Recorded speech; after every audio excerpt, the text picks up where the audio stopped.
Voilà, shalom, bien-aimés dans le Seigneur. Vous pouvez partager la vidéo pour que les gens se connectent, pour que nous puissions commencer. Donc, je ne suis pas à Gatineau, je suis dans la ville d'Assomption, non loin de Montréal. Donc, je suis chez le frère Léon Dembili et la sœur Mami Chiyoyo. Donc, j'ai profité de l'occasion, pendant que je suis chez eux, pour que nous puissions partager la parole. Parce qu'un rendez-vous est un rendez-vous. Shalom, mon bien-aimé l'apôtre Franck. Je viens de passer par Montréal. Donc, je vous appellerai certainement quand on aura fini. Prions le Seigneur. Tendre Père, nous te disons merci pour l'opportunité que tu nous accordes. Nous voulons certes partager ta parole, mais ce que nous recherchons ici, Seigneur, c'est que tu puisses nous parler afin que nous puissions de plus en plus nous rapprocher de ton royaume. Exerce donc l'oreille de tout un chacun, afin de pouvoir comprendre ces choses, et en même temps, fais en sorte que ce que nous aurons à communiquer soit quelque chose qui vient de ta part, afin que ton peuple soit édifié. Nous t'avons ainsi prié par Jésus-Christ, notre Seigneur et notre Sauveur. Amen. Bon, voilà, donc nous commençons aujourd'hui, à moins que je ne m'abuse, la quatrième partie de notre intervention sur le ministère. J'ai expliqué la première, la deuxième et la troisième partie. Dans la première partie, j'ai expliqué comment le Seigneur a commencé à créer, comment le Seigneur a commencé à travailler. Dans la deuxième partie, j'ai expliqué que le ministère se reliait le ciel et la terre. Et dans ma troisième partie, j'ai donc expliqué que le ministère se reliait la terre d'avec la terre. Et je crois, la semaine passée, j'ai donc expliqué qu'un ministre, c'est quelqu'un qu'on doit laver. Donc, j'ai touché l'écriture où Aaron vient vers Moïse, qui était le petit frère. Et Moïse, avant que Aaron ne commence le sacerdoce, la Bible dit que Moïse devait d'abord laver Aaron. Donc, Moïse a enlevé le vêtement d'Aaron. Donc, les petits frères qui déshabillent les grands frères. Après l'avoir déshabillé, il va les laver. Une fois qu'il a fini de laver Aaron, il va donc faire porter à Aaron les vêtements sacerdotaux. J'ai expliqué la partie doctrinale de cette écriture pour dire que tout ministre, avant de commencer l'œuvre, il doit premièrement être quelqu'un qui est converti, quelqu'un dont le Seigneur a pardonné les péchés, quelqu'un qui a changé de vie. C'est la chose la plus importante. J'ai dit que ceci précède l'interprétation de l'écriture. Donc, avant d'interpréter l'écriture, avant d'expliquer l'écriture, c'est-à-dire avant que le sacrificateur prenne la loi et qu'il lise la loi par sa bouche, la première chose, le sacrificateur doit être lavé. C'est pourquoi j'ai attiré votre attention pour vous dire, selon qu'il est écrit qu'on reconnaît l'arbre par son fruit, je vous ai fait remarquer qu'un ministre de Dieu doit d'abord être un homme converti. Je suis allé dans les termes le plus simples. La conversion veut dire le changement de vie. Donc si on t'a connu voleur, donc quand tu rencontres le Seigneur, avant que tu te mettes en service, il faut que le Seigneur te délivre. Si tu étais un impudique, un coureur de jupons, un malhonnête, un cupide, quand tu viens, c'est ça les lavements. J'ai expliqué la partie doctrinale de cette écriture. Et ensuite, j'ai expliqué sa portée prophétique. J'ai expliqué que Aaron avait un vêtement avant de se déshabiller devant Moïse. Donc, il a fait d'abord sa première marche avec ses propres vêtements. Et quand il croise Moïse, Moïse déshabille Aaron et lui fait porter un autre vêtement. J'ai expliqué que c'est toujours Aaron avec un vêtement avant d'être lavé. C'est toujours Aaron avec un autre vêtement après être lavé. Donc j'ai expliqué que le premier vêtement d'Aaron, c'est tout un sacerdoce. Donc c'est le sacerdoce de Moïse. Une fois que Aaron est lavé, il porte un autre vêtement. Ce vêtement-là, c'est le deuxième sacerdoce, c'est le sacerdoce de Jésus-Christ. C'est-à-dire c'est la loi et la grâce. C'est très important ce que j'ai dit. Donc ça c'était dans la partie spirituelle ou prophétique de cette écriture. Aujourd'hui, je voudrais ajouter un élément concernant le ministère. Pour qu'on le reconnaisse que quelqu'un est ministre. Quels sont les autres éléments? J'ai donné plusieurs éléments. C'est pourquoi je vous ai dit que nous ne définissons pas le ministère comme à l'école. Tu vois, le ministère, c'est... Non, non. Toutes les prédications, tous les messages, tous les enseignements, je suis toujours en train de définir le ministère. Je prendrai tout mon temps. Je vous ai dit que je parlerai de ce thème jusqu'au mois de janvier. Donc, je ne suis pas pressé. Parce que nous toucherons les prophètes, les apôtres, les pasteurs, les évangélistes, les docteurs.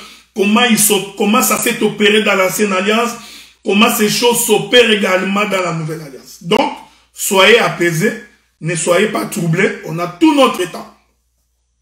Aujourd'hui, je voudrais expliquer que le ministère, c'est la capacité d'interpréter les songes du roi.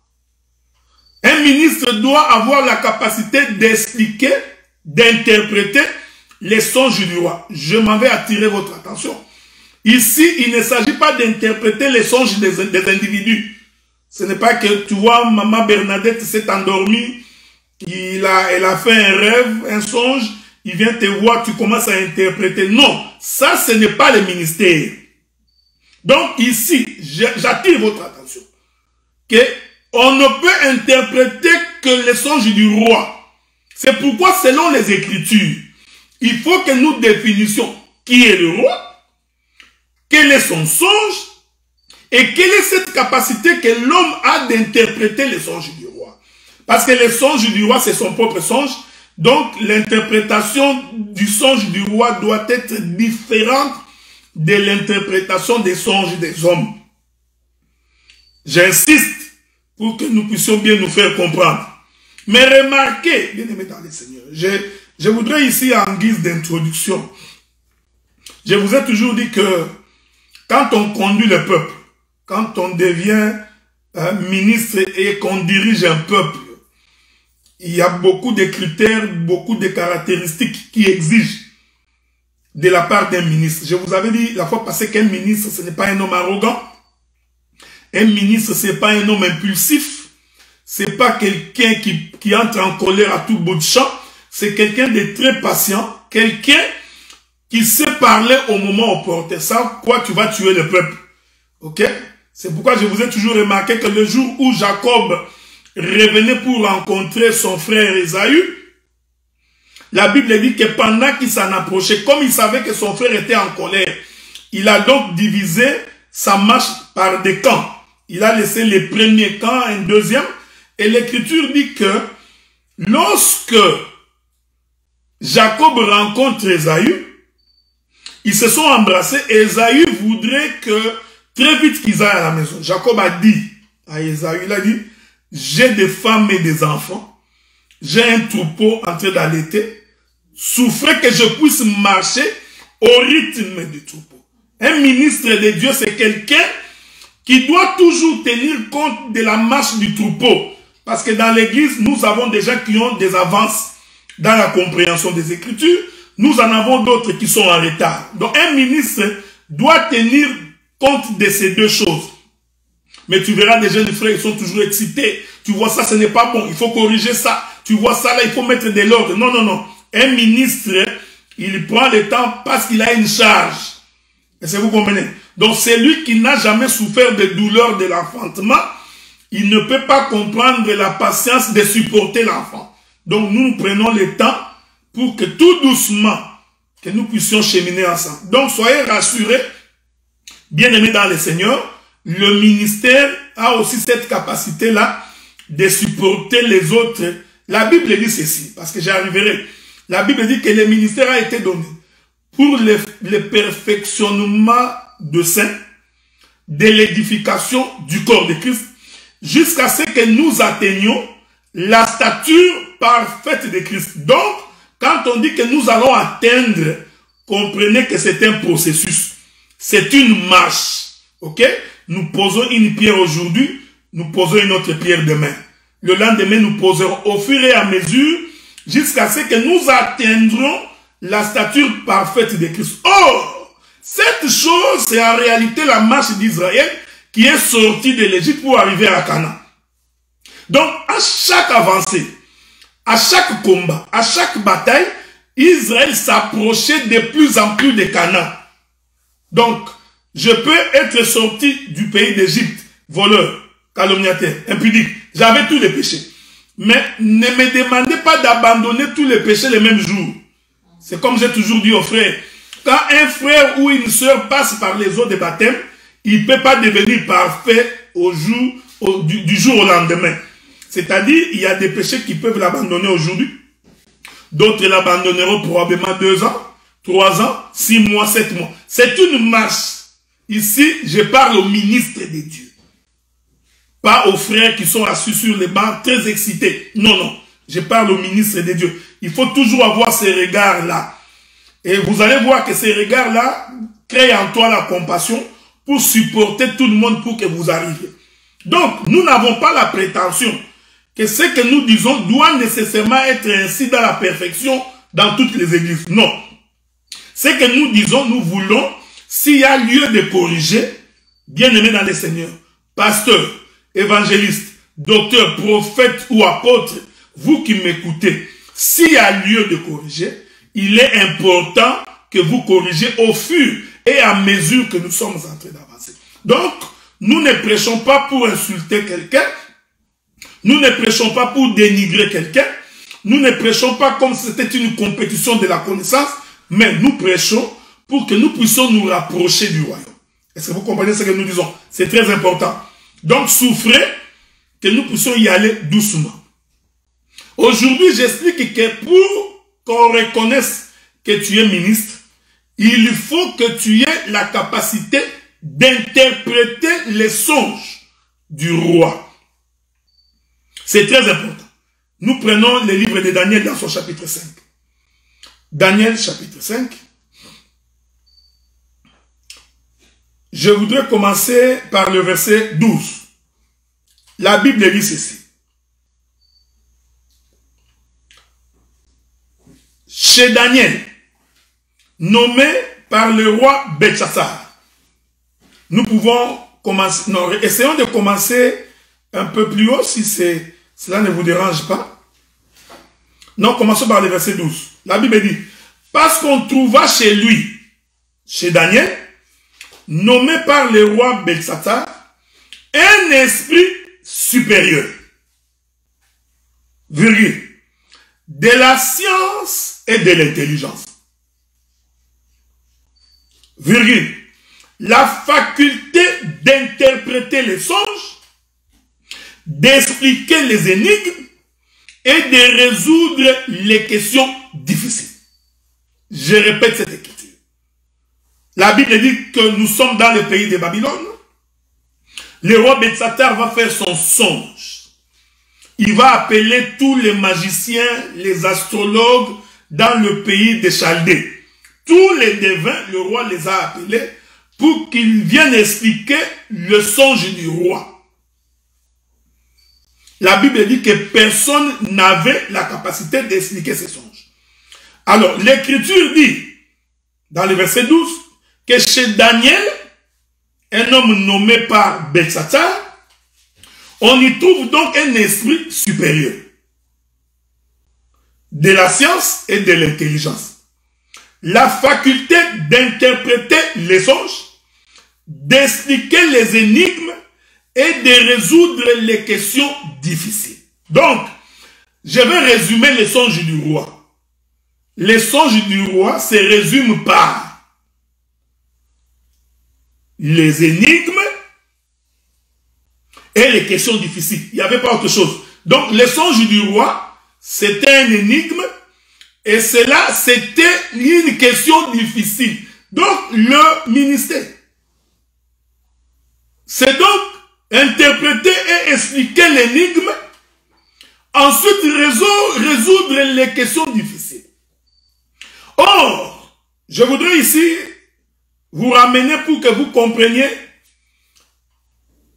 2 ou 3 choses. Je vais prendre une écriture pour votre...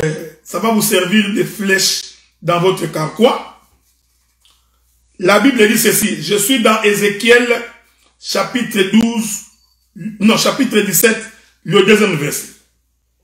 Prenons Ézéchiel chapitre 17, verset 2. Ézéchiel chapitre 17, verset 2. Nous lisons, Fils de l'homme, propose une énigme, dit une parabole à la maison d'Israël. Donc, quand le Fils de l'homme est en train de parler à la maison d'Israël, il parle en énigme.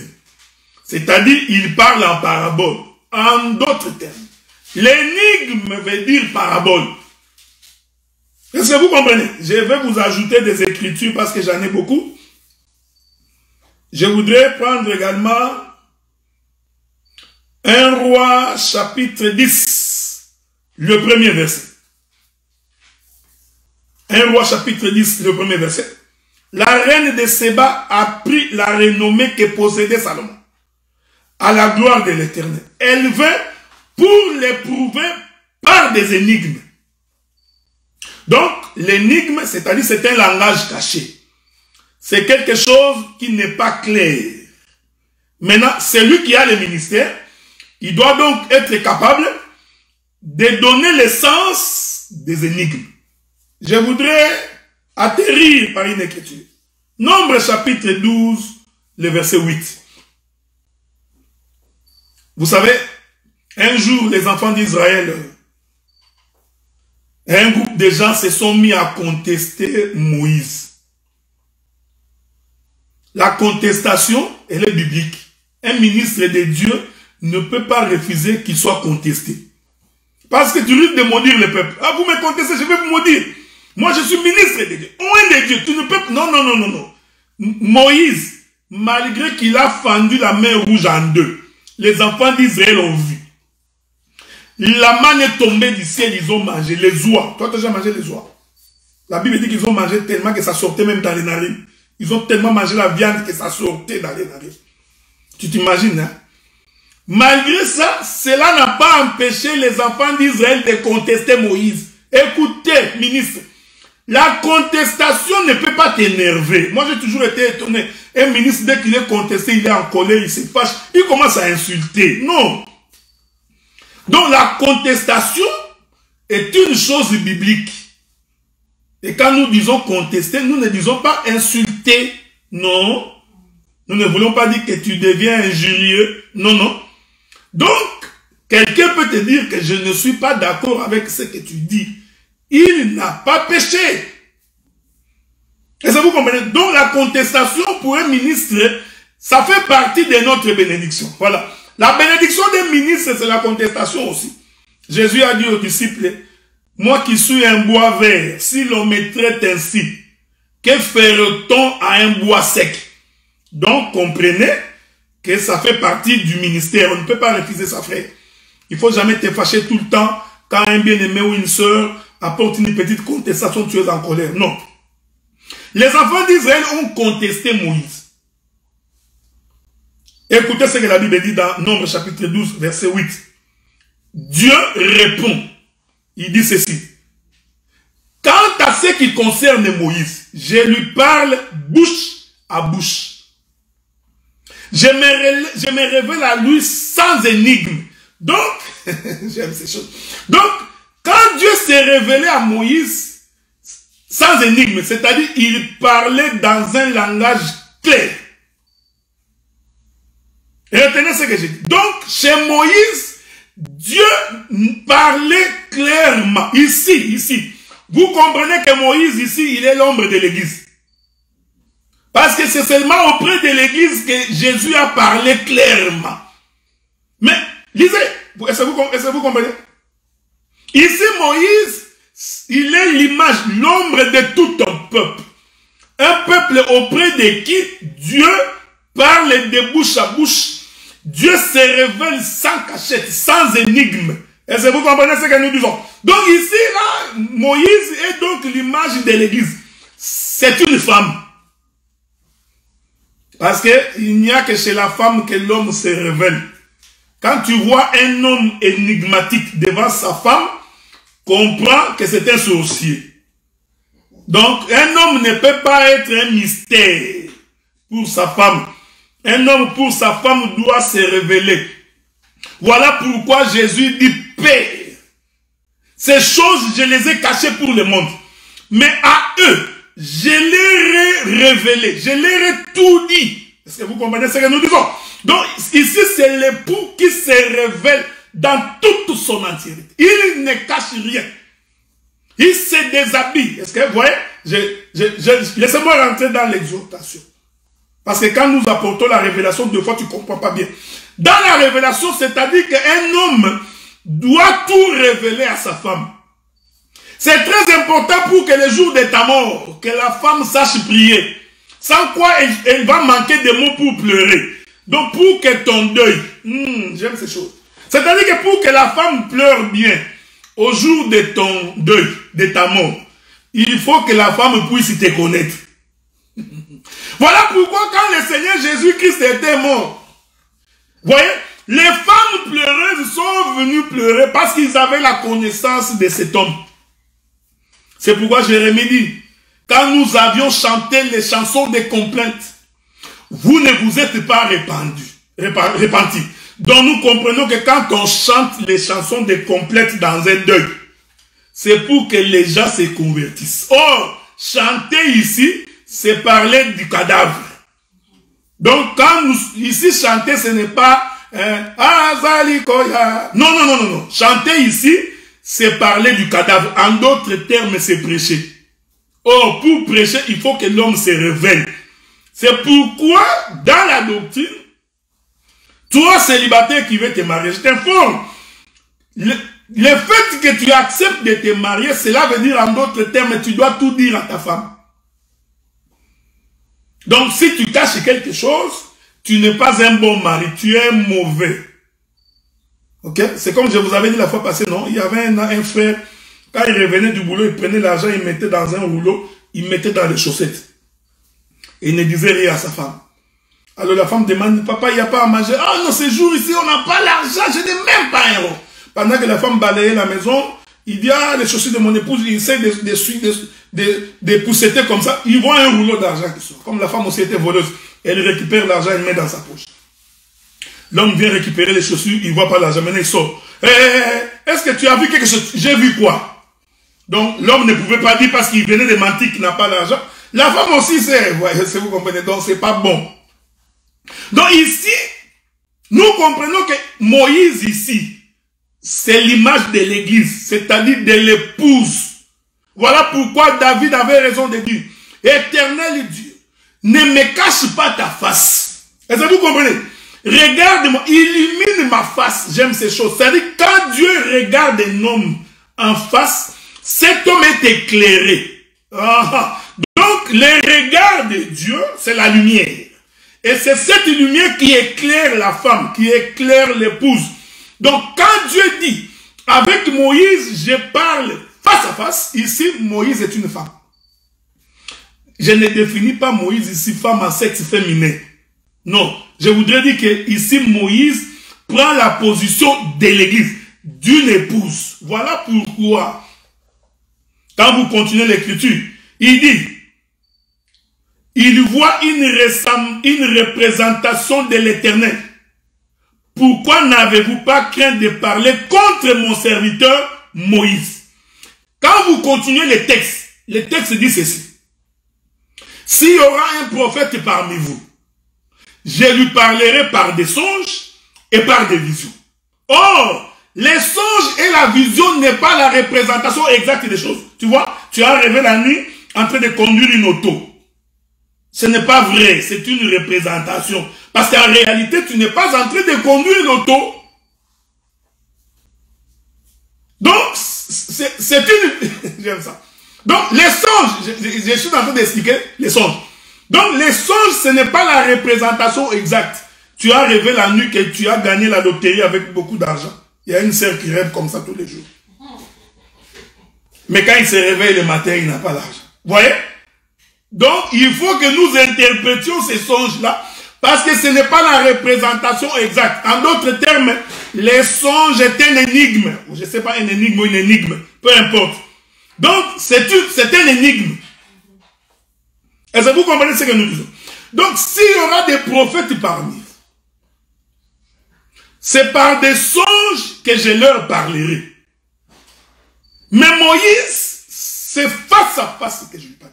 Dieu lui-même il met une démarcation entre Moïse et les autres prophètes. Il explique que les autres prophètes, je parlerai par des énigmes, alors que Moïse, je parlerai clairement. Donc ici, nous comprenons que les autres prophètes, c'est la maison d'Israël. Parce que c'est en Israël que Dieu a parlé en énigme. J'insiste pour que vous compreniez. En Israël, Dieu ne s'est jamais révélé. Dieu s'est caché. J'explique ça, ces choses. Donc, c'est pourquoi les ministres, donc c'est quelqu'un qui a cette capacité de comprendre ce que signifie le son du roi. Je vais ajouter quelques écritures. L'abondance des biens n'est nuisant jamais. Quand vous prenez le livre des Juges, chapitre 14. Quand vous prenez le livre des Juges, chapitre 14, la Bible dit que le prophète Samson va épouser une femme du nom de Delilah. Et la Bible dit qu'un jour, Delilah pose la question à Samson.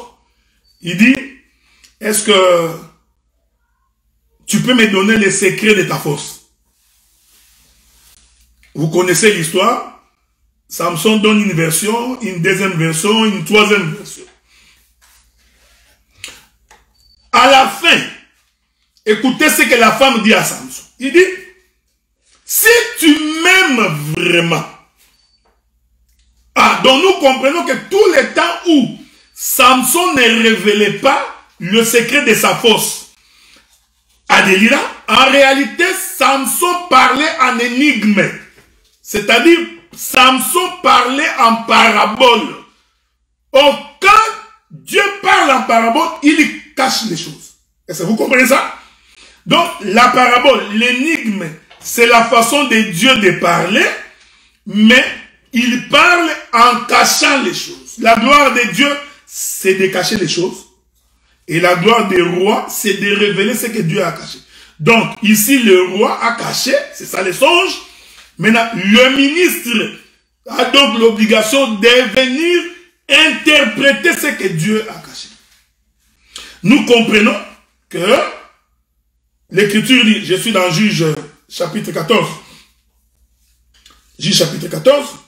Le verset 12, Samson leur dit, je vais vous proposer une énigme. Voilà, c'est une énigme. Dieu soit loué. Je vais vous proposer une énigme. Si vous me l'expliquez pendant les 7 jours de festin, et si vous la découvrez, je vous donnerai 30 chemises et 30 vêtements de rechange. Donc, l'énigme, c'est cacher les choses. Je voudrais vous donner les ailes parce que nous allons voler un tout petit peu, ok? Nous allons prendre de l'altitude pour que vous nous compreniez. Donc, tout ce qui est caché, c'est une énigme, Dieu a caché. C'est pourquoi, quand le Seigneur finit de créer Adam, avez-vous remarqué cette chose?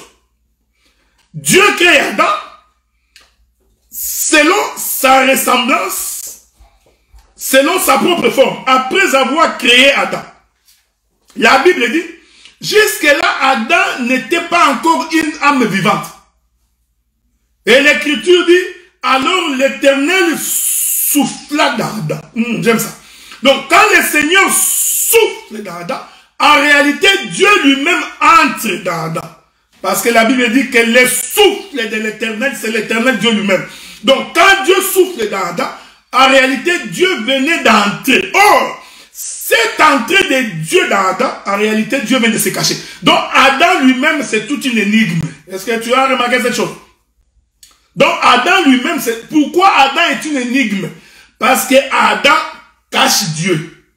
Donc, Dieu, en entrant dans le corps d'Adam, Dieu venait de se cacher. Donc, maintenant, le ministère va consister à déchirer le corps d'Adam pour que celui qui était caché à l'intérieur soit vu de tous. Je répète ces choses, frère. Le ministère, c'est déchirer un corps. Donc, celui qui ne déchire pas le corps n'est pas ministre de Dieu. Alléluia!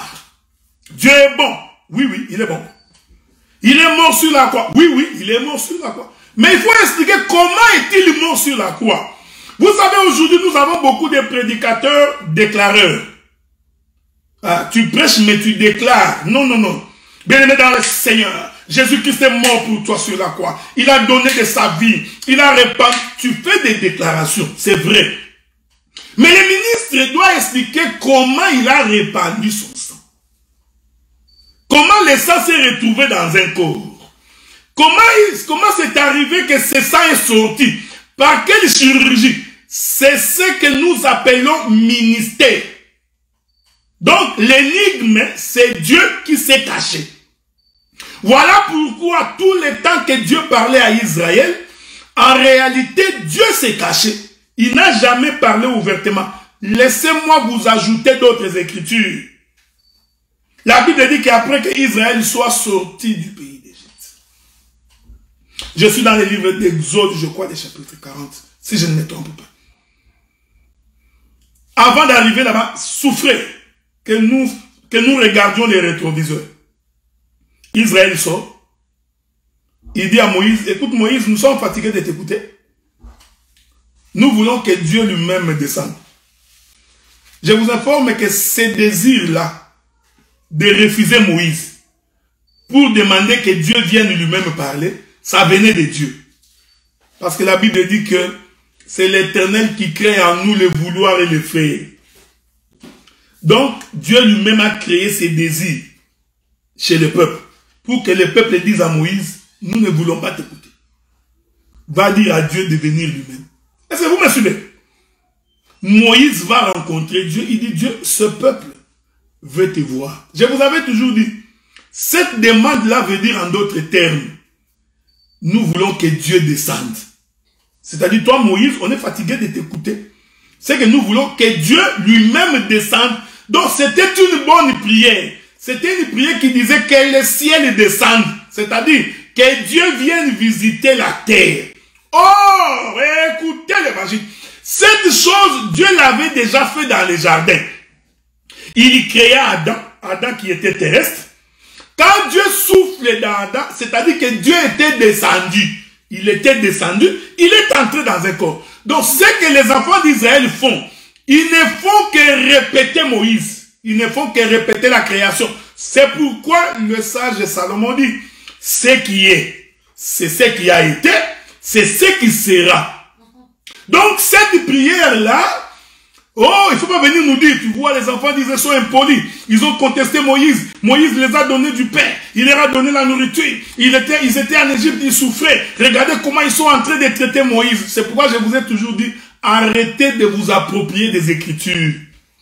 Tu trouverais un pasteur, je me suis battu pour vous, cette église. J'ai tout fait pour... Tu n'as rien fait pour l'église. Non. L'église marche selon Dieu. Toi, tu n'as pas donné ta vie pour l'église. Non, tu vois, non, non, non, ne prends pas la place de Moïse. Est-ce que vous comprenez ce que je dis? Donc, ce que les enfants d'Israël font, ils sont en train de répéter. C'est pourquoi j'ai dit, ce sont des actes prophétiques. Ils répètent les jardins. En d'autres termes, ils demandaient à Dieu de descendre. Parce qu'ils savaient que Dieu, c'est un Dieu qui descend. C'est toujours un Dieu qui descend. C'est pourquoi, dans la création, la Bible dit au commencement, Dieu créa les cieux et la terre. Il créa premièrement les cieux, ensuite il créa la terre. Mais quand vous lisez l'Écriture, vous allez remarquer une chose. La Bible dit que malgré cette chose, aucun arbuste des champs ne germait encore. Pourquoi? Parce que la pluie n'était pas tombée. Maintenant nous comprenons que Dieu en créant les cieux, son intention était que la pluie puisse y tomber. Oh, la pluie qui tombe, c'est Dieu lui-même qui descend. Selon le livre d'Ésaïe chapitre 55. De la même manière que la pluie et la neige descendent dessus. Féconde la terre, c'est-à-dire entre dans la terre. Ainsi en est-il de ma parole, qui sort de ma bouche. Donc nous comprenons que Dieu a créé les cieux pour qu'il puisse descendre. Mais quand il descend, il doit entrer dans un corps. Il doit féconder la terre. Est-ce que vous comprenez? Donc, cette prière des enfants d'Israël, disant à Moïse d'aller dire à Dieu de descendre, c'était une prière prophétique, que Dieu descende lui-même. Or, écoutez, bien-aimés dans le Seigneur. Quand Dieu veut descendre la première fois, il descend dans les énigmes. Il descend en se cachant. C'est pourquoi la Bible dit, il y eut des tonnerres, des éclairs et des tremblements de terre. Or, les tonnerres, ce sont les parlers de Dieu, selon le livre d'Apocalypse. Est-ce que vous comprenez? Donc, Dieu, il descend, mais dans les tonnerres. Voilà pourquoi Israël n'a pas supporté d'écouter Dieu. Ils ont dit, Moïse, nous entendons des tonnerres des cris. Voilà. Or, quand Dieu tombe, c'est-à-dire le peuple ne peut pas être sauvé. Le peuple est dans l'épouvante, le peuple est dans la terreur. Les enfants d'Israël vont faire une deuxième prière que Dieu va encore exaucer. Ils vont dire, Moïse va dire à Dieu, nous ne voulons pas qu'il descende. Et ils ont continué pour dire, toi Moïse, tu vas l'écouter et tu vas nous rapporter ce que Dieu a dit. Dieu a exaucé les deux prières. Hein? Les deux prières, Dieu l'a exaucé. Il les a exaucées. Il a exaucé la première parce qu'il leur a dit laver les vêtements. Le troisième jour, nous allons nous rencontrer. Cette première prière concernait Israël. Parce qu'Israël n'a écouté que les énigmes, les tonnerres, les paraboles. C'est ça, les tremblements de terre. Ça ne pouvait pas sauver. Voyez-vous? La deuxième prière, ils disent, maintenant, Moïse, non.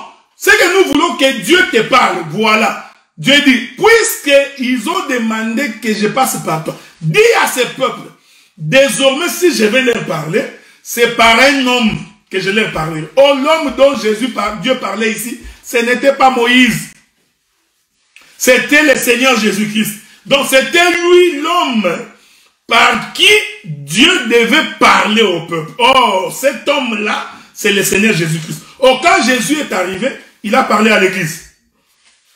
Donc vous comprenez que cette prière-là, c'est 2 temps. Cette prière-là, c'est 2 temps. C'est-à-dire, sacerdoce de Moïse et le sacerdoce de grâce. Avez-vous remarqué cette chose? Maintenant, regardez. J'insiste que l'énigme, c'est le songe du roi, c'est le parler de Dieu en parabole. Maintenant, ici Daniel, je vais d'abord aller doucement pour que tu ne puisses pas t'échapper.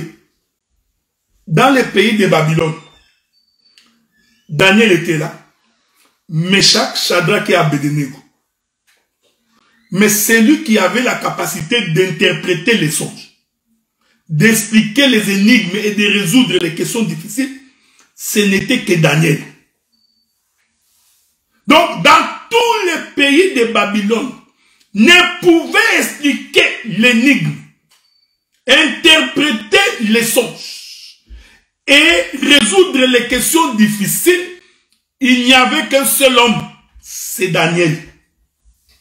Même si Meshach était là, Shadrach et Abednego, mais quand il est question d'interpréter un seul homme, ici nous comprenons que le ministre c'est Daniel. Il est le seul dans tous les pays de Babylone. Oh, nous comprenons. Ici Daniel, c'est le Seigneur Jésus-Christ. Parce qu'il n'y a que lui qui comprend le langage du roi. Jésus avait donc raison de dire, ce que je vous dis, c'est ce que j'ai entendu du Père. Est-ce que vous comprenez ça? Aucun prophète n'a dit ça. Aucun ministre aujourd'hui ne peut nous dire que ce qu'il nous dit vient du Père. Non, non, un ministre aujourd'hui ne peut pas dire ça. Il doit lire les rouleaux. Mais la seule personne qui pouvait dire des choses sans ouvrir l'écriture, c'est le Seigneur Jésus-Christ. Il dit, ce que je vous dis, c'est ce que j'ai entendu du Père. C'est pourquoi je vous le communique. Avez-vous remarqué ces choses? C'est le seul qui a cette capacité, cette autorité de nous dire les choses du Père. Donc Moïse ici, Daniel ici, c'est lui le ministre. Or Daniel, en réalité, c'est l'ami de Moïse. Parce que Dieu dit de Moïse, s'il y aura un prophète parmi vous, c'est par des visions, par des songes que je lui parlerai. Mais cet homme de Moïse, Je parle avec lui face à face. Donc nous comprenons que Moïse c'est Daniel, Daniel c'est Moïse, les deux, ombre du Seigneur Jésus-Christ. Et c'est pourquoi nous interdisons quelqu'un dans cette dispensation de s'identifier à Moïse, encore moins de s'identifier à Daniel. Personne ne peut prétendre qu'à lui seul, il a la connaissance de toute la parole. Voilà pourquoi tu commences à te faire passer pour un préfet de discipline. Tu crois que tu es là pour corriger tout le monde. Tu penses que tu es là pour apporter des corrections à tout le monde. Non, non, non. Il n'y a que le Seigneur Jésus-Christ. Voilà pourquoi, dans le pays de Babylone, il n'y avait que Daniel. Malgré que Meshach, Shadrach, Abednego aussi craignaient Dieu, mais en ce qui concerne donner l'explication, l'interprétation, expliquer l'énigme, il n'y avait que Daniel qui pouvait expliquer ces choses. Voilà pourquoi nous disons que le ministère, c'est donc cette capacité que Dieu donne à un homme d'être à même d'expliquer les songes de Dieu. C'est ainsi que vous allez remarquer, je vais venir ici doucement pour que vous remarquiez ces choses-là. C'est pourquoi vous allez remarquer, la Bible dit qu'à ce peuple-là, je leur parlerai en parabole. Je ne sais pas si je peux vous trouver cette écriture-là. Si je ne la trouve pas, ce n'est pas grave. Nous pourrons revenir plus tard. Donc il y a, attendez, ne vous en faites pas, je vais trouver l'écriture. Je voudrais vous trouver ces écritures-là pour nous permettre d'avancer. Je ne sais pas si c'est dans le livre de Jérémie, quelque chose comme ça, mais souffrez. Si je peux trouver l'écriture, je suis en train de courir, hein, souffrez.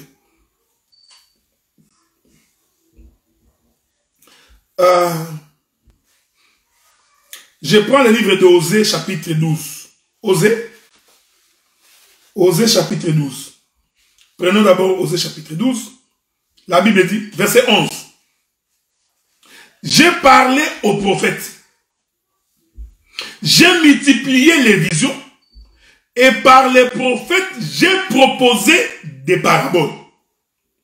Donc, chaque fois que les prophètes parlaient, en réalité, c'était en parabole. Je vais vous expliquer ces choses. Parce que des fois, quand nous disons parabole comme ça, tu es dans ta vision lingalophone macécé. Hein? Tu es en train de passer à ton oncle au village qui racontait des macécés au village. Non, laissez-moi expliquer les paraboles selon la Bible. C'est-à-dire que quand Abraham se marie, c'est une parabole. Donc, Dieu n'a pas parlé clairement. Donc, ne viens pas prendre le mariage d'Abraham, nous faire avaler ça noir sur blanc. Non, non. Parce que Abraham, c'est ce que la Bible dit. J'ai multiplié des paraboles par les prophètes. Donc, c'est ce qu'on s'est dit. J'ai relis ça pour vous. J'ai proposé des paraboles par les prophètes. Donc, quand Jacob se marie, ce sont des paraboles. Quand Ézéchiel se promène, ce sont des paraboles. Ésaïe sort dans la ville, il marche nu. Parabole. Donc, ici, toute l'ancienne, ce qu'on appelle l'Ancien Testament, toute l'ancienne alliance, en réalité, c'est l'énigme. Ce sont des paraboles, commençant par Adam jusque sur la croix. Tout ça là, ce sont des énigmes. C'est-à-dire que Dieu n'a pas parlé clairement. Or, quand Dieu ne parle pas clairement, le peuple n'est pas sauvé. Donc, le salut se trouve dans l'explication et dans l'interprétation. Donc, s'il y a... Mais n'oubliez pas que je vous ai dit, avant d'interpréter et d'expliquer, il faut d'abord, 1, que tu sois choisi de Dieu. 2, que tu sois consacré. J'ai expliqué ce que signifie consacrer. C'est abandonner le monde. 3, être lavé. Donc, je ne peux pas comprendre un prédicateur qui donne des interprétations, mais dont le témoignage de sa vie est en désaccord avec toute la Bible. Il est en conflit avec toute la Bible. Il est en conflit avec Exode, avec Lévitique, avec Deutéronome, avec Nombre. Lui, il est en conflit avec tout le monde. Est-ce que vous comprenez? Il est en conflit avec tout le monde. Timothée est en conflit avec lui. Donc, mais il ouvre sa Bible et tu vois le crocodile, l'hippopotame, l'Autriche. Nous disons, ça c'est pas un ministre. Donc, l'interprétation et l'explication de l'écriture se trouvent en aval. Donc, en amont, nous avons la conversion, le changement de vie, un homme transformé qui craint Dieu. Ça, c'est en amont. En aval, nous avons l'interprétation. Donc, l'interprétation vient en dernier. C'est pourquoi vous voyez beaucoup de gens aujourd'hui, il est capable d'expliquer les Écritures, de faire des démonstrations, mais sa vie ne reflète pas que c'est un homme qui a rencontré le Seigneur. C'est pourquoi j'attire votre attention, pour vous dire que ces deux choses doivent marcher ensemble. Donc, l'Écriture dit, Dieu a multiplié les paraboles par les prophètes. Donc, Jacob qui prend 4 femmes, c'est une parabole. Donc, il faut un homme intelligent. Un homme avec un esprit supérieur. Un homme qui a de la science et de l'intelligence pour qu'il soit capable de nous expliquer qu'est-ce que c'est ce Jacob qui épouse 4 femmes. Un insensé va aller prendre 4 femmes, un insensé. Tu vois? Il va aller prendre 4 femmes. Un homme intelligent. C'est pourquoi je vous avais toujours dit qu'un ministre doit être un homme intelligent. Ici, je ne définis pas l'intelligence selon le monde. Non, l'intelligence de Dieu. Cette intelligence est remplie de la sagesse et de la science. Donc, par les paraboles, Dieu s'est caché. Donc, le ministre maintenant, c'est celui-là qui est capable d'expliquer la parabole. Je vais ajouter une autre écriture, une autre passage de l'écriture. La Bible dit qu'un jour, Pharaon s'était endormi. Pharaon d'Égypte. Je vous ai toujours dit, tout Pharaon dans la Bible n'est pas l'image du diable. Parce que toi, tu as toujours tendance à voir les pharaons du temps des enfants d'Israël avec Moïse. Non. Donc tout Pharaon dans la Bible ne veut pas dire diable. Ici, je parle du Pharaon du temps de Joseph. Ce Pharaon-là a eu un songe. Nous disons que ce Pharaon-là, c'est le roi. C'est l'image de Dieu. Vous allez voir que c'est l'image de Dieu. Parce que le songe de Pharaon, c'est le plan de la rédemption de toute la terre. Or, celui qui a conçu le plan de la rédemption, c'est Dieu. Pharaon s'endort dans son sommeil. Il voit cette vache maigre en train d'avaler cette vache grasse. Il sursaute dans son sommeil. Et son sommeil est agité. Il se rendort. Il va maintenant rêver cet épi de maïs mince en train d'avaler cet épi de maïs gras. Il sursaute, il dit quelque chose ne va pas ici. Il appelle tout le monde. Il dit venez, venez, venez, venez, venez. Je voudrais que quelqu'un me donne l'explication de ces songes. La Bible dit qu'on parcourut tous les pays d'Égypte. Vous voyez, frère? Or, l'Égypte ici, c'est le monde. On a parcouru tous les pays d'Égypte. Je dis tout. Donc, c'est-à-dire, on a parcouru toute l'humanité. On n'a trouvé personne. Excepté Joseph. Avez-vous remarqué ça?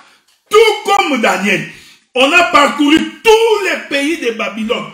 Personne. Or, Babylone aussi, c'est l'image du monde. On ne trouva que Daniel. Pareil. C'est pourquoi j'ai interdit aux pasteurs. J'interdis aux docteurs, aux prophètes, qui prétendent qu'ils ont la connaissance de toute la Bible. Personne ne peut avoir la connaissance de toute la Bible. Il n'y a personne, frère. Quand nous expliquerons le ministère dans Éphésiens, vous allez voir ça. Mais je suis d'abord dans l'ombre pour que personne ne puisse échapper à la connaissance. On ne trouva que Joseph. Or ici, Joseph, c'est Christ et Jésus. Vous savez, il y a des prédicateurs courageux. Bien-aimé dans le Seigneur. Tu es le Joseph de ta famille. Lui, quand il fait de toi Joseph de ta famille, il ne voit que Joseph qui est devenu roi. Mais pourquoi il ne te dit pas que Joseph, avant de devenir roi, on l'avait mis dans une fosse? On l'avait déshabillé. Ça, tu vas refuser. Si nous te disons, avant de devenir, entre d'abord dans un trou. Là, tu dis, non, non, non, non, Dieu m'avait dit, moi je ne serai pas dans les trous, moi je serai en haut. Ok. Bon. Il oublie que Joseph était en prison. La prison là, tu détestes à mourir. Toi, tu aimes la prison. Si je te presse que tu es Joseph, tu vas aller en prison. Tu vas te fâcher, non? Tu vas dire que ça, ce n'est pas de Dieu. J'ai toujours dit que ce sont des enseignements pour faire plaisir à la chair. Quand on dit ça, tu es le jeu. C'est seulement pour te faire plaisir. Un prédicateur comme ça, il est dangereux. C'est comme quelqu'un qui est en train de te piéger. Il met des petits grains d'haricots. Toi, tu es en train d'avancer petit à petit. Il va te bouffer. Il te piège, il te donne l'impression que tu es bon. Tu n'es pas bon. Toi, tu n'es pas Joseph. Il faut faire très attention quand tu interprètes l'écriture. Non. Ne prenez pas les prophètes pour les identifier aux gens. Cette prédication est mauvaise. Non, tu vois, toi, tu es Abraham. Tu vois, toi, tu es Daniel. Tu n'es ni Abraham ni Daniel. Si tu veux encourager ton frère dans quelque chose, il y a beaucoup de versets. Trouve des versets, non? Il y a des versets qui disent que Dieu dit, je bénirai ton travail. Pourquoi tu ne l'encourages pas avec ces versets-là? Bien-aimé, sois encouragé. Dieu a dit qu'il bénira ton travail. C'est suffisant. Ne va pas prendre Joseph pour faire à quelqu'un qui est Joseph dans sa famille. On va le tuer pour rien alors qu'il n'a même pas, il n'a rien, même pas un rond. Tu as fait de lui Joseph, il va mourir. Donc, Joseph était aussi entré en prison. Vous comprenez que c'est Joseph ici. Ce n'est pas toi, mon frère. Ce n'est ni toi, ma soeur. C'est Joseph ici.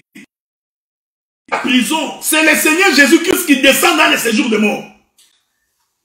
Et dans les séjours de mort, quand il sort, il a la clé du salut. Voilà pourquoi on parcourt tous les pays d'Égypte. On dit non. Ces choses ici, il n'y a que celui-là. Il n'y a que celui qui est descendu dans les séjours de mort, qui a renversé l'ennemi et qui en est sorti. Il n'y a que lui qui a la capacité de résoudre les questions difficiles.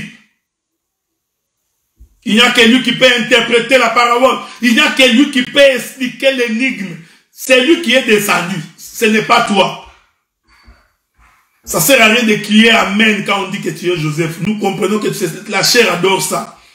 On a choisi que la portion où il est monté sur le trône. Si toi tu deviens Joseph, moi je deviens quoi? Parce que moi aussi je vais monter sur le trône, non? Donc vous comprenez que ça c'est mal présenté l'écriture. C'est pourquoi je vous dis que ce sont des parlers paraboliques. Je vous ai dit. Donc les prophètes, au travers des prophètes, Dieu annonçait des paraboles. Donc quand nous voyons Joseph faire tout ça, c'est une parabole. Le ministre doit expliquer. Qu'est-ce que c'est Joseph qui vient interpréter les songes de Pharaon? Or, les songes de Pharaon, c'était une parabole, l'énigme. C'était un livre scellé, fermé, comme Adam. Adam, c'était un livre, à l'intérieur, Dieu était fermé. Joseph se présente, il explique. Il dit, tu vois, les 7 premières années, c'est l'année de l'abondance. Les 7 dernières années, c'est l'année de la disette. Je n'entre pas dans la révélation. Parce que les 7 premières années, c'est le temps de la loi. C'est le temps où Dieu a parlé, il a parlé, il a parlé. C'est l'abondance. Mais arrivera un temps, pour que tu puisses comprendre ce qui s'était passé les 7 premières années, il faut que tu consultes Joseph. Maintenant, on doit choisir qui est capable de mettre en application ce que Joseph vient de nous dire. On conclut qu'il n'y a que Joseph. Tout comme Daniel. Est-ce que vous avez remarqué ces choses? Dieu se répète. Daniel, après avoir interprété le songe du roi Belshazzar, on dit, dans tous les pays de Babylone, personne n'est capable de gérer ces choses si ce n'est que Daniel. On prie Joseph, il devint gouverneur. Dans les dépôts, je vous avais dit ça, dans les dépôts de Joseph. Joseph, les 7 premières années, il n'a pas emmagasiné la viande, ni légumes, ni haricots, ni riz. Si c'était toi, tu allais tuer toutes les chèvres, tu coupes les chèvres, les bœufs, tu coupes, tu les boucanes, tu fais sécher, mettez dans les congélateurs, parce que Joseph, lui, c'était seulement les blés. Qui dit, pas autre chose. Nous récupérerons seulement les blés. J'aime ces choses. Or, à partir du blé, on peut faire du pain. J'aime ces choses. Jésus dit, je suis le véritable pain descendu du ciel. En réalité, Jésus disait, je suis le blé. C'est pourquoi un jour, les Grecs sont venus voir Jésus. Jésus était en train de travailler. Et on dit à Jésus, il y a des gens qui veulent te voir. Jésus dit, laissez-moi si je peux vous trouver cette écriture-là. Souffrez, hein. Si je ne trouve pas ça, c'est pas grave. Je reviendrai plus tard. Je ne sais pas, je ne sais pas si je vais trouver l'écriture, mais je vais essayer de revenir plus tard avec détail, si le Seigneur nous prête vie. Les gens sont venus voir Jésus. Je cherche l'écriture. Je n'ai pas le temps de regarder. Si vous l'écrivez, mais ce n'est pas grave.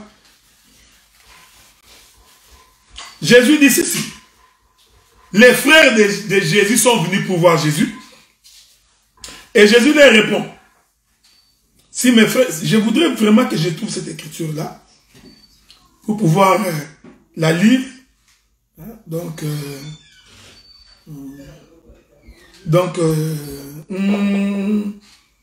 bon, en tout cas, si vous trouvez l'écriture, vous pouvez me l'envoyer ou me la dicter, c'est pas grave. Les frères de Jésus viennent pour voir Jésus. Ils disent, Jésus, tes frères, ta mère et les autres sont dehors et ils veulent te voir. J'aurais bien voulu voir cette écriture-là. J'aurais bien voulu. Bon, c'est pas grave. Mais, Jésus, au lieu d'aller voir ses frères, sa mère et les autres, Jésus dit ceci. Il dit, si un grain de blé tombe à terre et ne meurt pas, il reste seul. Mais s'il meurt, il produit beaucoup. C'est? Voilà, Dieu soit loué. Luc chapitre 8, le verset 20. Laissez-moi aller trouver cette écriture-là. Vous savez, quand vous êtes en train de lire une Bible qui n'est pas la tienne, c'est pas difficile. Hein? Voilà. Luc chapitre 8, à partir du verset 20. La Bible dit ceci. On lui dit, ta mère et tes frères sont dehors. Ils désirent te voir. Mais il répondit, ma mère et mes frères sont ceux qui écoutent la parole de Dieu et qui la mettent en pratique. Il y a une autre écriture là. Il y a une autre écriture. Jean 12. Allons voir ça un peu. Souffrez.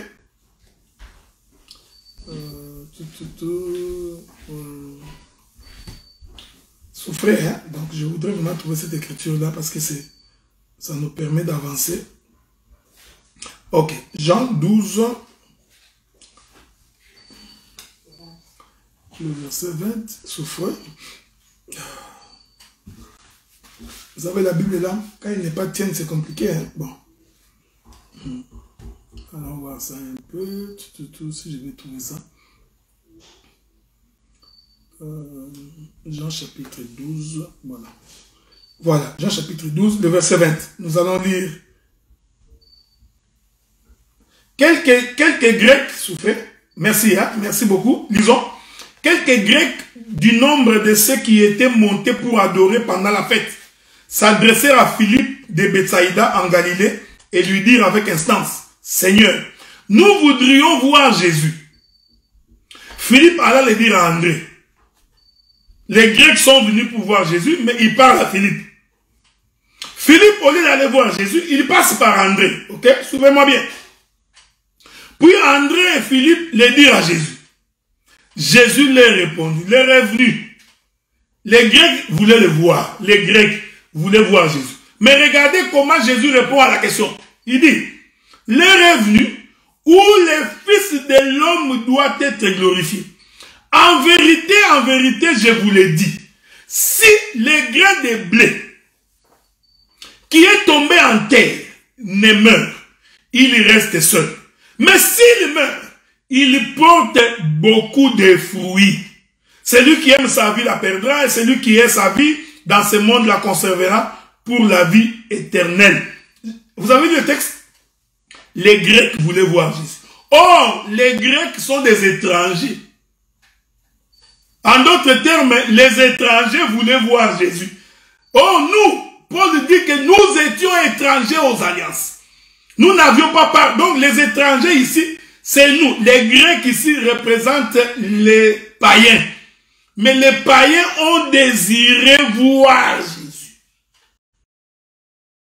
Mais Jésus dit, de quelle manière vous me verrez? Il répond, il dit, pour que vous me voyez, il faut que les grains de blé puissent tomber en terre.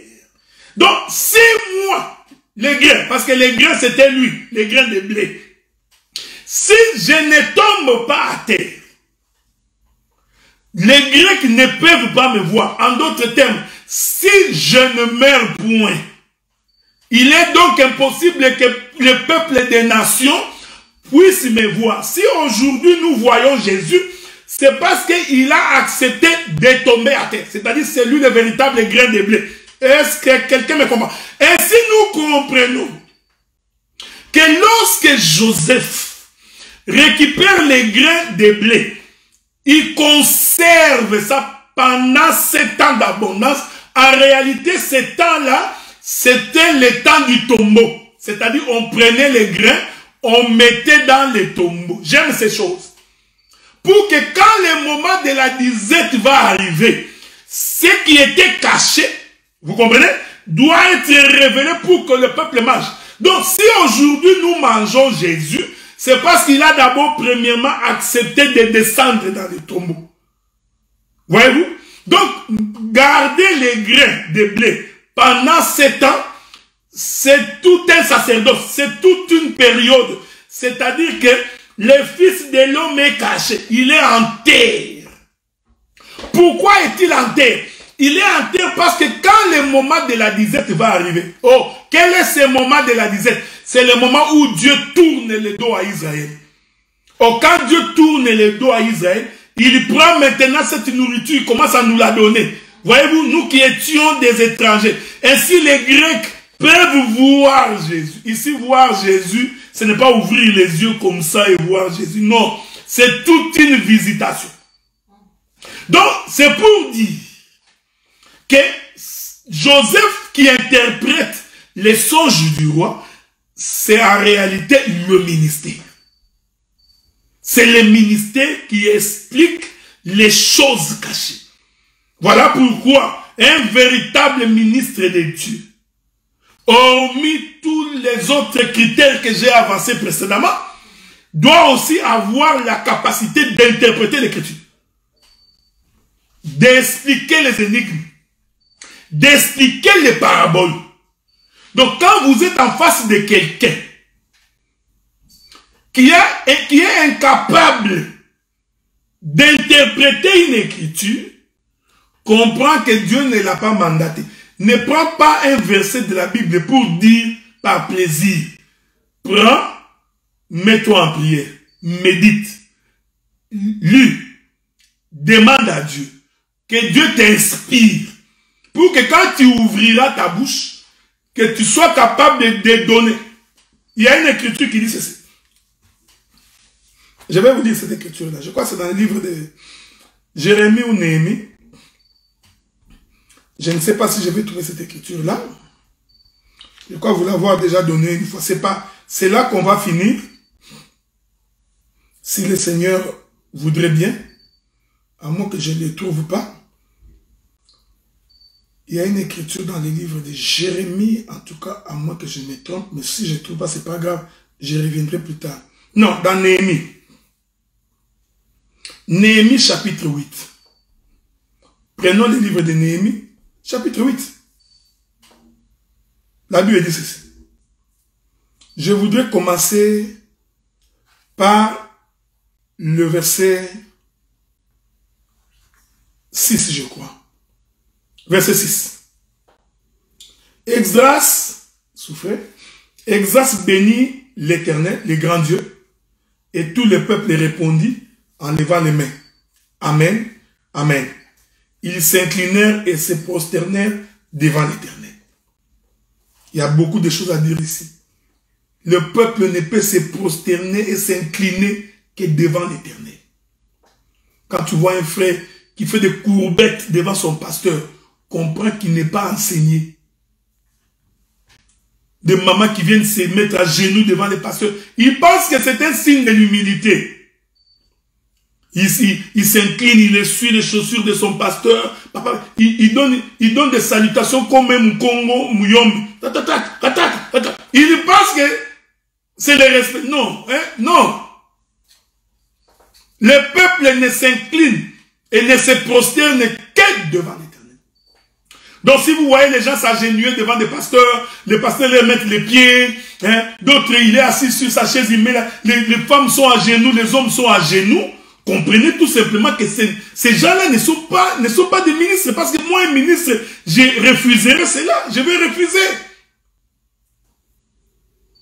Je vais refuser. Oh non, tu vois, hein, j'ai vu un prophète, un homme de Dieu se prosterner devant un ange. Mais il faut bien lire l'écriture.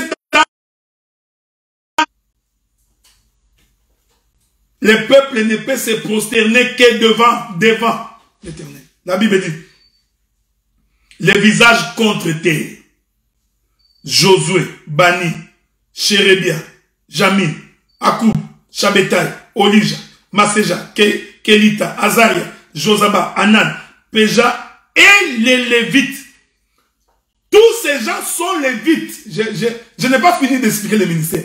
Je vous avais dit qu'un ministre, c'est un Lévite, c'est quelqu'un de consacré.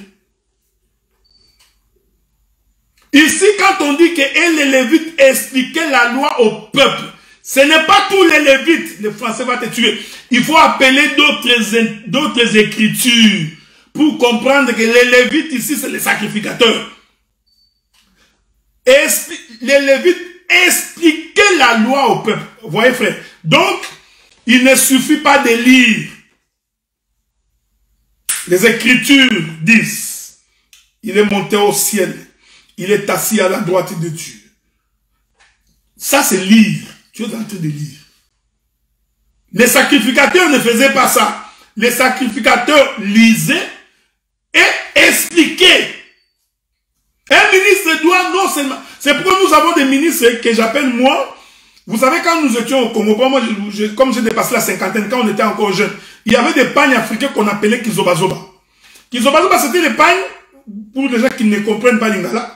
C'est-à-dire que vous prenez les tissus de la société Impréco, vous mettez ensemble avec Soteski, vous mélangez avec Itex Afrique, Wax chinois, thaïlandais, vous mettez ensemble et vous cousez un vêtement. Donc les vêtements, finalement, on ne sait pas, ce vêtement-là, il est quel tissu, parce qu'il y a beaucoup de tissus. Donc il y a des prédicateurs comme ça. Ils pensent que parce qu'il est en train de multiplier des versets, frère, lis-moi verset, Jean chapitre 2, voyez, il est écrit, Jean chapitre. Maintenant, toi, frère, lis-moi, verset, frère. Maintenant, allons voir. Non, arrête de nous embrouiller comme ça. Hein, c'est comme je disais à un frère, vous savez, moi, je suis de l'ancien temps. Il y avait un qui est devenu Daring aujourd'hui, qui s'appelait Ventilateur. Ce gars-là, c'était le numéro 8. Ventilateur, il courait dans les terrains partout. Donc, tu peux le voir au numéro 6, au numéro 8, il court. Il ne marque pas de but. Il n'a même pas les ballons, mais il est en train de courir partout. Donc, il y a des prédicateurs comme ça, ventilateurs. Ils ramassent des versets, beaucoup de versets, mais pour ne rien dire. Non. Les sacrificateurs, ils lisent la loi. La Bible dit. Il explique la loi au peuple. Chacun restait à sa place. Il lisait distinctement dans les livres de la loi de Dieu. Ils en donnaient le sens pour faire comprendre ce qu'ils avaient lu. Donc, un ministre doit lire, hein? C'est pas fini. Il doit expliquer, il doit en donner le sens pour que le peuple comprenne. Donc, si ces choses ne sont pas réunies, le peuple ne peut pas comprendre. C'est ça. Expliquer l'énigme, interpréter l'énigme. Donc, ne viens pas faire le ventilateur. Donc, c'est pourquoi, humblement, j'ai toujours dit, si Dieu t'a appelé au ministère, attache-toi d'abord. Prends le temps de lire ta Bible.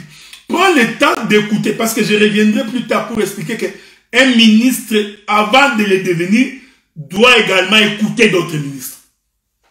Je vais y revenir. C'est pourquoi dans les sacerdoces lévitiques, avant qu'un lévite n'entre en fonction, il était d'abord pris à l'âge de 20 ans. Je vais prendre ça. On était en train de les préparer pour qu'à l'âge de 30 ans qu'il entre en fonction. Tu ne peux pas devenir un ministre autodidacte. Tu n'as jamais écouté personne, tu n'as pas de référence, pas d'église locale. On ne sait pas qui a été tes prédicateurs. Du coup, aujourd'hui avec les réseaux sociaux, tu ouvres cette page, tu écoutes, tu ouvres cette page, tu écoutes, tu ouvres cette page, tu écoutes. Alors tu fais un cumul de bitoto. Et c'est pourquoi quand tu parles, il y a trop de mélange.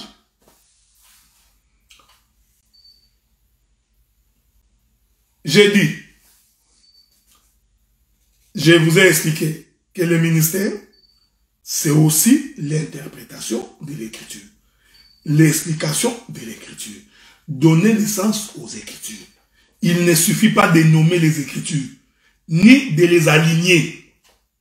Faudrait-il encore que tu fasses jouer les écritures? Tu les alignes, mais ils doivent jouer.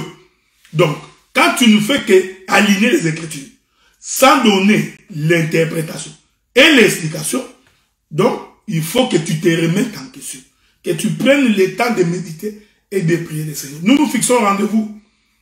Je voudrais demander à ma technicienne, Florent de Diamant, d'apporter pour qu'on écoute un peu de la musique avant de finir.